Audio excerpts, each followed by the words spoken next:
क्या ईश्वर निष्ठुर है? श्री राम कृष्ण का उत्तर। सुख दुख की बात चल रही है, ईश्वर ने इतना दुख क्यों बनाया? मास्टर ने कहा, विद्यासागर प्रेम कोप से कहते हैं, ईश्वर को पुकारने की क्या आवश्यकता है? देखो, चंगेज़ खान ने जिस समय लूटमार करना आरंभ किया, उस समय उसने अनेक लोगों को बंद कर दिया। धीरे धीरे करीब 1 लाख कैदी इकट्ठे हो गए। तब सेनापतियों ने आकर कहा, हुजूर, इन्हें खिलाएगा कौन? इन्हें साथ रखने पर भी हमारे लिए विपत्ति है। क्या किया जाए? छोड़ने पर भी विपत्ति है। उस समय चंगेज़ खान ने कहा, तो फिर क्या किया जाए? इनका वध कर डालो। इसीलिए कचाकच काट डालने का आदेश हो गया। इस हत्याकांड को तो ईश्वर ने देखा, कहाँ निवारण भी तो नहीं किया। वे हैं तो रहें, मुझे उनकी आवश्यकता प्रतीत नहीं होती। मेरा तो कोई भला न हुआ। श्री राम कृष्ण। क्या ईश्वर का काम वे किस उद्देश्य से क्या करते हैं समझा जा सकता है? वे सृष्टि, पालन, संहार सभी कर रहे हैं। वे क्यों संहार कर रहे हैं, हम क्या समझ सकते हैं? मैं कहता हूँ, माँ, मुझे समझने की आवश्यकता भी नहीं है। बस अपने चरण कमलों में भक्ति दो। मनुष्य जीवन का उद्देश्य है इसी भक्ति को प्राप्त करना, और सब माँ जाने। बगीचे में आम खाने को आया हूँ। कितने पेड़, कितनी शाखाएं, कितने करोड़ पत्ते हैं, यह सब हिसाब करने से मुझे क्या मतलब? मैं आम खाता हूँ, पेड़ और पत्तों के हिसाब से मेरा क्या संबंध? श्री राम कृष्ण मास्टर आदि भक्तों के प्रति। देखो, दया और माया ये 2 पृथक पृथक चीज़ें हैं। माया का अर्थ है आत्मियों के प्रति ममता, जैसे माँ बाप, भाई बहन, स्त्री पुत्र, इन पर प्रेम। दया का अर्थ है सर्वभूतों में प्रेम, समदृष्टि। किसी में यदि दया देखो, जैसे विद्यासागर में, तो उसे ईश्वर की दया जानो। दया से सर्वभूतों की सेवा होती है। माया भी ईश्वर की ही है। माया द्वारा वे आत्मियों की सेवा करा लेते हैं।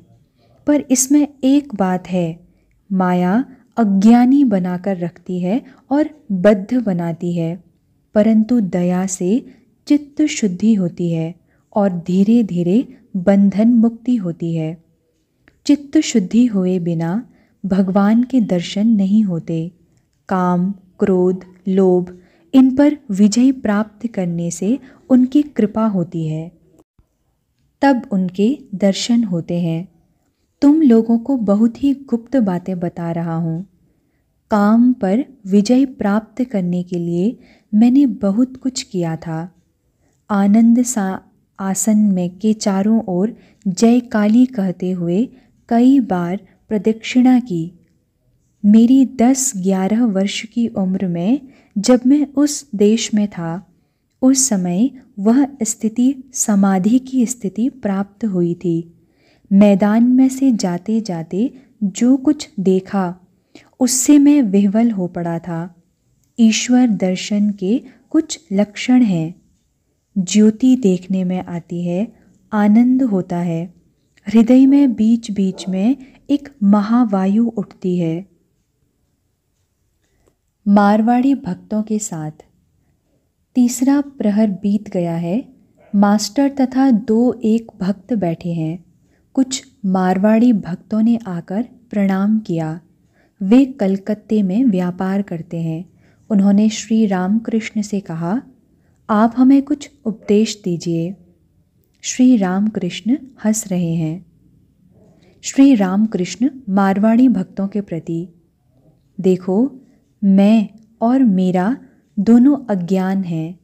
हे ईश्वर, तुम करता हो और यह सब तुम्हारा है। इसका नाम ज्ञान है।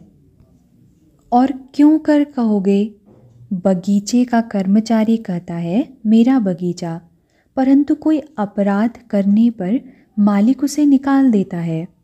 उस समय ऐसा साहस नहीं होता कि वह आम की लकड़ी का बना अपना संदूक भी बगीचे से बाहर ले जाए। ईश्वर की ओर अपना मुंह घुमा दो। कामना लोभ करना हो तो ईश्वर को पाने के लिए कामना व लोभ करो, विचार करके उन्हें भगा दो।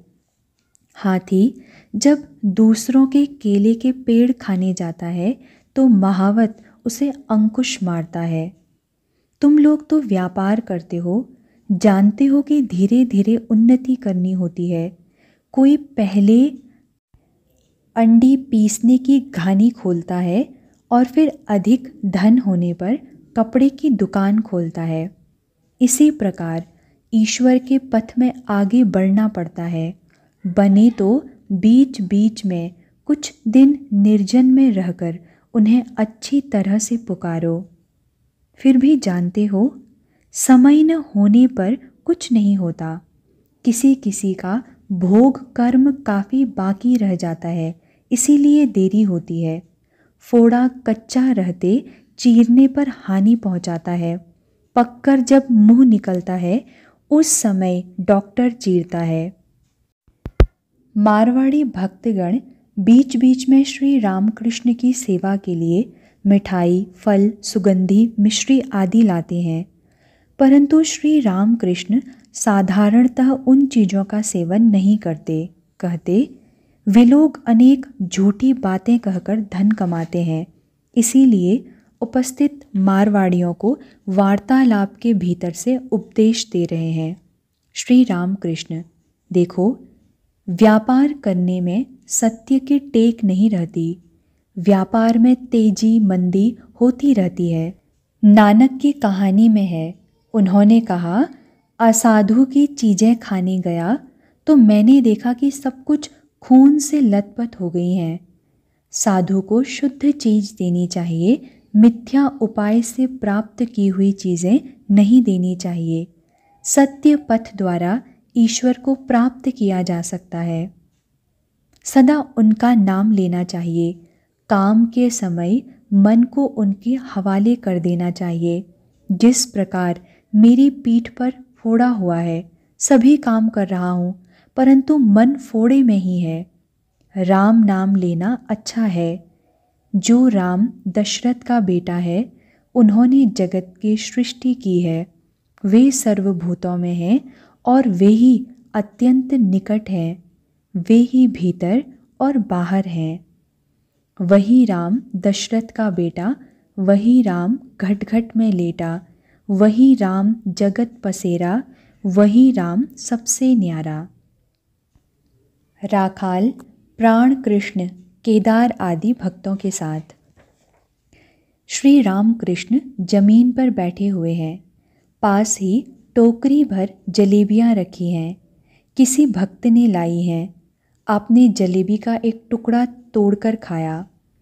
श्री रामकृष्ण प्राण कृष्ण आदि से हंसते हुए, देखा, मैं माता का नाम जपता हूँ, इसीलिए ये सब चीज़ें खाने को मिलती हैं।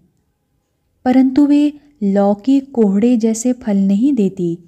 वे देती हैं अमृत फल, ज्ञान, प्रेम, विवेक, वैराग्य। कमरे में 6-7 साल की उम्र का एक लड़का आया। इधर श्री रामकृष्ण की भी बालकों जैसी अवस्था है। जैसे एक बालक किसी दूसरे बालक को देखकर खाने की चीज़ छिपा लेता है जिससे वह छीना झपटी न करे, वैसे ही श्री रामकृष्ण की अवस्था उस बालक को देखकर होने लगी। वे इन जलेबियों की टोकरियों को हाथों से ढककर छिपाने लगे। फिर धीरे से उन्होंने उसे एक ओर हटाकर रख दिया। प्राण कृष्ण गृहस्थ तो हैं, परंतु वे वेदांत चर्चा भी करते हैं। कहते हैं, ब्रह्म ही सत्य है, संसार मिथ्या, मैं वही हूँ, सोहम। श्री रामकृष्ण उन्हें समझाते हैं, कली काल में प्राण अन्नगत है। कली काल में नारदीय भक्ति चाहिए। वह विषय भाव का है, बिना भाव के कौन उसे पा सकता है। बालकों की तरह हाथों से जलेबियों की टोकरी छिपाते हुए श्री रामकृष्ण समाधिमग्न हो गए। श्री रामकृष्ण समाधि में मग्न हैं, काफ़ी समय हुआ। भाव के आवेश में पूर्ण बने बैठे हैं। न देह डुलती है, न पलकें गिरती हैं, सांस भी चलती है या नहीं जान नहीं पड़ता। बड़ी देर बाद एक लंबी सांस छोड़ी, मानो इंद्रिय राज्य में फिर लौट रहे हैं। श्री रामकृष्ण प्राण कृष्ण से, वे केवल निराकार नहीं साकार भी हैं। उनके रूप के दर्शन होते हैं। भाव और भक्ति से उनके अनुपम रूप के दर्शन मिलते हैं। माँ अनेक रूपों में दर्शन देती है। जब मैं हृदय के घर पर था तब गौरांग के दर्शन हुए थे। वे काली धारीदार धोती पहने थे। ब्रह्म और शक्ति अभिन्न है। शक्ति न मानो तो संसार मिथ्या हो जाता है। हम, तुम, घर, परिवार सब मिथ्या हो जाते हैं। आद्या शक्ति के रहने ही के कारण संसार का अस्तित्व है। बिना आधार के कोई चीज़ कभी ठहर सकती है? बिना खूंटियों के न तो ढांचा खड़ा रह सकता है और न उस पर सुंदर मूर्ति ही बन सकती है। विषय बुद्धि का त्याग किए बिना चैतन्य नहीं होता है। ईश्वर नहीं मिलते, उसके रहते ही से कपटता आ जाती है। बिना सरल हुए कोई उन्हें पा नहीं सकता। ऐसी भक्ति करो घट भीतर, छोड़ कपट चतुराई। सेवा बंदी और अधीनता, सहज मिली रघुराई। जो लोग विषय कर्म करते हैं, ऑफिस का काम या व्यवसाय करते हैं, उन्हें भी सच्चाई से रहना चाहिए। सच बोलना कली काल की तपस्या है। प्राणकृष्ण कहते हैं, अस्मिन् धर्मे महेशी स्यात् सत्यवादी जितेन्द्रियः, परोपकार निरतो निर्विकारः सदाशयः। यह महानिर्वाण तंत्र में लिखा है। श्री रामकृष्ण, हाँ, इसकी धारणा करनी चाहिए। यथार्थ ब्रह्मज्ञान की अवस्था, विचार और आसक्ति का त्याग। उन्हें प्राप्त कर लेने पर, उनमें समाधि मग्न हो जाने पर फिर ज्ञान विचार नहीं रह जाता। ज्ञान विचार तो तभी तक है जब तक अनेक वस्तुओं की धारणा रहती है। जब तक जीव, जगत, हम, तुम, यह ज्ञान रहता है। जब एकत्व का यथार्थ ज्ञान हो जाता है तब चुप हो जाना पड़ता है, जैसे त्रैलंग स्वामी। मास्टर और प्राणकृष्ण से, कितने ही ऐसे हैं जो ब्रह्म ज्ञान की डींग मारते हैं परंतु नीचे स्तर की वस्तुएं लेकर मग्न रहते हैं। घर द्वार, धन मान, इंद्रिय सुख। तब तक गाड़ी, घोड़ा, साहब सभी दीख पड़ते हैं। ऊपर चढ़ने पर सिर्फ आकाश, समुद्र लहराता हुआ दीख पड़ता है। तब घर द्वार, घोड़ा गाड़ी, आदमी, इन पर मन नहीं रमता। ये सब चींटी जैसे नज़र आते हैं। ब्रह्म ज्ञान होने पर संसार की आसक्ति चली जाती है। काम कांचन के लिए उत्साह नहीं रहता, सब शांत हो जाता है। काठ जब जलता है तब उसमें चटाचट आवाज़ होती है और कड़वा धुआं भी निकलता है। जब सब जलकर खाक हो जाता है तब फिर शब्द नहीं होता। आसक्ति के जाते ही उत्साह भी चला जाता है। अंत में केवल शांति रह जाती है। ईश्वर की ओर कोई जितना ही बढ़ता है उतनी ही शांति मिलती है। शांति ही प्रशांति ही। गंगा के निकट जितना ही जाया जाता है उतनी ही शीतलता का अनुभव होता है।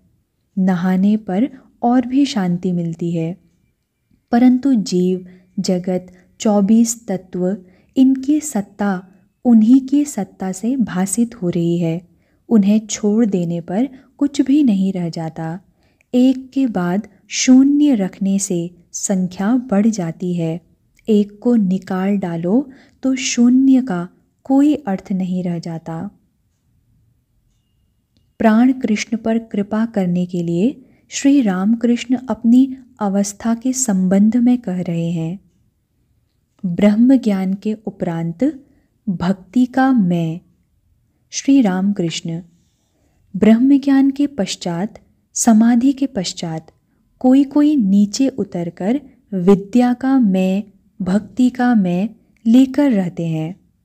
हाट का क्रय विक्रय समाप्त हो जाने पर भी कुछ लोग अपनी इच्छा अनुसार हाट में ही रह जाते हैं, जैसे नारद आदि। वे भक्ति का मैं लेकर लोक शिक्षा के लिए संसार में रहते हैं। शंकराचार्य ने लोक शिक्षा के लिए विद्या का मैं रखा था। आसक्ति का नाम मात्र भी रहते वे नहीं मिल सकते। सूत के रेशे निकले हुए हों तो वह सुई के भीतर नहीं जा सकता। जिन्होंने ईश्वर को प्राप्त कर लिया है उनके काम क्रोध नाम मात्र के हैं, जैसे जली रस्सी। रस्सी का आकार तो है परंतु फूंकने से ही उड़ जाती है। मन से आसक्ति के चले जाने पर उनके दर्शन होते हैं। शुद्ध मन से जो निकलेगी वह उन्हीं की वाणी है। शुद्ध मन जो है, शुद्ध बुद्धि भी वही है और शुद्ध आत्मा भी वही है, क्योंकि उन्हें छोड़ कोई दूसरा शुद्ध नहीं है। परंतु उन्हें पा लेने पर लोग धर्माधर्म को पार कर जाते हैं।